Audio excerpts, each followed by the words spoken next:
నమస్తే, welcome to our channel. Andhra Pradesh లో జరిగినటువంటి మద్యం కుంభకోణంలో ఎంపీ మిథున్ రెడ్డి అరెస్ట్ కు రంగం సిద్ధం చేస్తున్నట్లు తెలుస్తుంది. మరి ఈ అరెస్ట్ చేయడం గురించి ఏపీ సిఐడి బృందం ఇప్పటికే ఢిల్లీ చేరుకున్నట్లు కూడా వార్తలు వస్తున్నాయి. మరి మొత్తానికి మిథున్ రెడ్డి అరెస్ట్ అవుతాడా?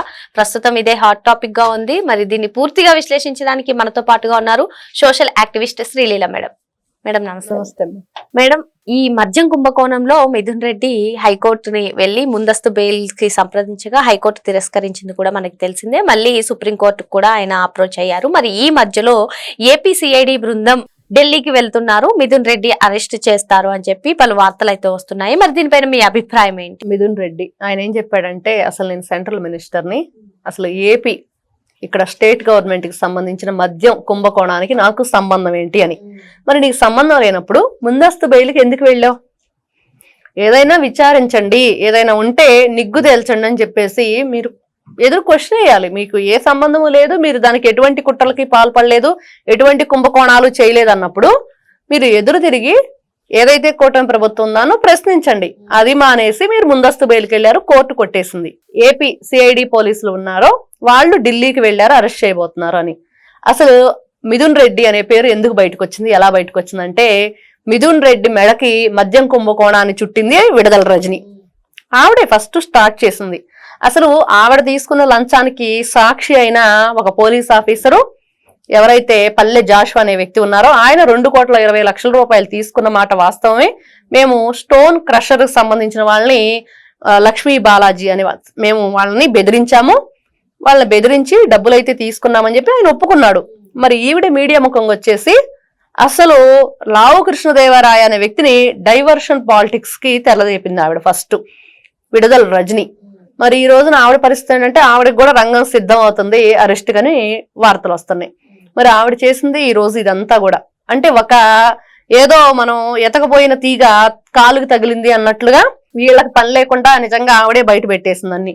లావు కృష్ణదేవరాయ గారు అప్పుడు 2019 టైంలో వైఎస్ఆర్సీపీలో ఎంపీగా ఉన్నారు, ఇప్పుడు కూటమి ప్రభుత్వంలో ఎంపీగా ఉన్నారు. అది అందరికీ తెలిసిన విషయమే. అతనే పార్లమెంటు సాక్షిగా ఏం చెప్పారు అని అంటే, నిజంగా ఢిల్లీ మద్యం కుంభకోణం ఏదైతే ఉందో అది ఒక వాటర్ డ్రాప్ మాత్రమే.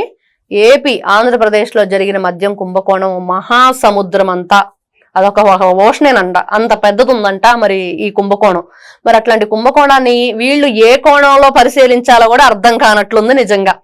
మరి అంతే, ఇప్పుడు ఆవిడని చూసాం కవితని, మరి ఢిల్లీ లిక్కర్ కుంభకోణంలో మరి జైలుకి వెళ్ళి వచ్చారు, తీహార్ జైల్లో బెయిల్ మీద ఇప్పుడు బయటకు వచ్చింది ఆవిడ కొన్ని పూచీకత్తుల మీద.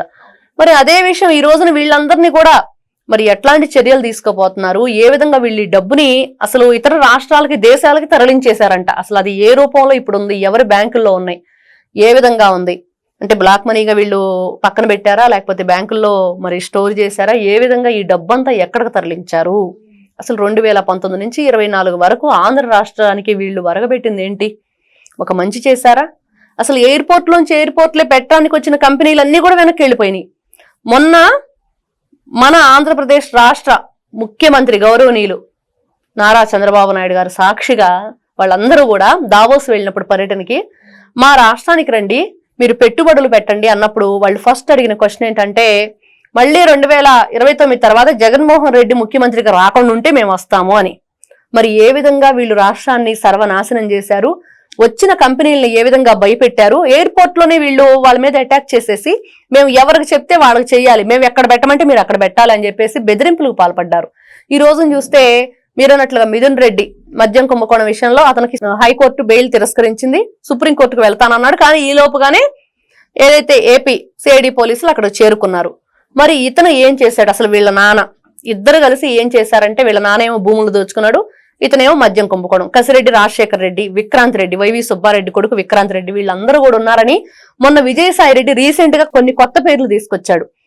అతనేం చెప్తున్నాడంటే, విజయసాయి రెడ్డి నిజంగా నన్ను ఇంకా అడిగినా కూడా మళ్ళీ ఎప్పుడు రమ్మన్నా వచ్చి నేను అన్ని విషయాలు చెప్తాను, ఎందుకంటే అన్ని విక్రాంత్ రెడ్డే చేశాడు, కర్మకర్త క్రియ కూడా విక్రాంత్ రెడ్డే, కాబట్టి దీంట్లో నాకు ఎటువంటి ప్రమేయం లేదు, జగన్మోహన్ రెడ్డి మనసులో నాకు స్థానం లేదు, కాబట్టి నేను పార్టీని విడిచిపెట్టి రాజ్యసభ సభ్యత్వానికి రాజీనామా చేసి నేను బయటకు వచ్చేసాను, నేను వ్యవసాయం చేసుకుంటున్నాను.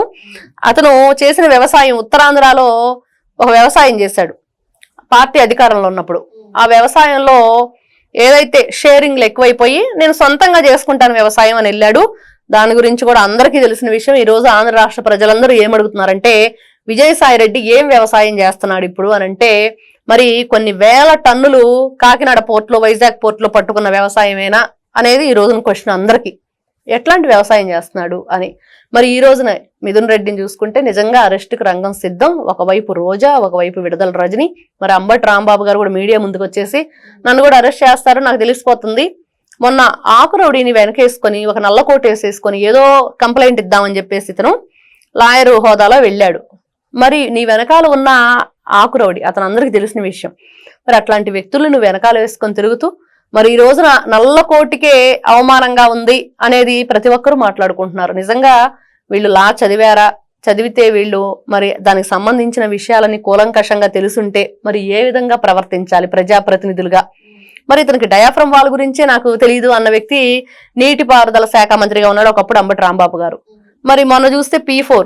మీరు లా చదివారా అంటే గుర్తొచ్చింది మేడం, తమ్మినేని సీతారాం లా చేయడం గురించే ఫేక్ సర్టిఫికేట్స్ తీసుకొచ్చుకున్నారు కదా మేడం, అలాగే చేస్తారంటారా? అలానే ఉంటున్నాయి వీళ్ళన్నీ కూడా. ఇప్పుడు వీళ్ళు మాట్లాడుతున్నారు, ఇప్పుడు బయటకు వచ్చేసి కొత్త కొత్త విషయాలన్నీ వస్తున్నాయి.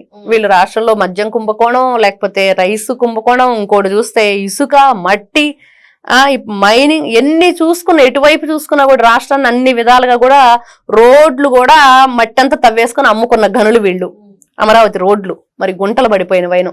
మరి ఈ రోజున వీళ్ళ చదువు కూడా ఫేకే. తమ్మినేని సీతారామ గారు ఒక ఇంటర్వ్యూలో మీరు ఏం చేశారంటే బీకామ్ అన్నాడు. బీకామ్ లో ఏం తీసుకున్నారు ఉంటాయి కదా అంటే వాటిలో నేను సిఈసి తీసుకున్నాను. అదేంటి సిఈసి, అది ఇంటర్లో ఉండిద్ది కదా, మరి ఆ ఇంటర్ చదవకుండా మరి డిగ్రీలో సిఈసి తీసుకోవడం బీకామ్ లో అనేది ప్రతి ఒక్కరు కూడా అప్పుడే వచ్చినాయి క్వశ్చన్స్. కానీ దాని మీద మొన్న ఈ మధ్యనే ఒక ఎంక్వైరీ నడిచింది. అసలు ఫేక్ సర్టిఫికెట్లు ఎవరిచ్చారు, ఎక్కడి నుంచి వీళ్ళు క్రియేట్ చేశారు, అసలు ఆ బృందం ఒకటి అనేది ఉందా, మరి ఎవరి ద్వారా వచ్చినాయి అనేది కూడా అదొక కొత్త కేసు. వీళ్ళంతా వీళ్ళ మాటలు, వీళ్ళ చేతలు, వీళ్ళ చదువులు, అసలు జగన్మోహన్ రెడ్డి గారి పేపర్ చూసి చదవటం కూడా రానివైన అన్ని తప్పులే. ఆయన సంక్షేమం అని అన్నారు. సంక్షేమం గురించి మాట్లాడమంటే ప్రజలకి సంక్షేమ పథకాలు ఇవ్వటమే కాదు, మరి ఇచ్చేటప్పుడు సంక్షేమ పథకాలకి అభివృద్ధి కూడా ఉండాలి. అభివృద్ధి ఉంటేనే వీళ్ళకి మనం సంక్షేమ పథకాలు ఇవ్వగలుగుతాము అనేది కూడా మర్చిపోయి వీళ్ళందరూ చేసినవన్నీ కూడా ఈ రోజున రాష్ట్ర ప్రజలు ఎవరు కూడా క్షమించే పరిస్థితిలో లేరు. మరో అంశంతో మళ్ళీ కలుద్దాం. Thank you madam. నమస్తే అమ్మా.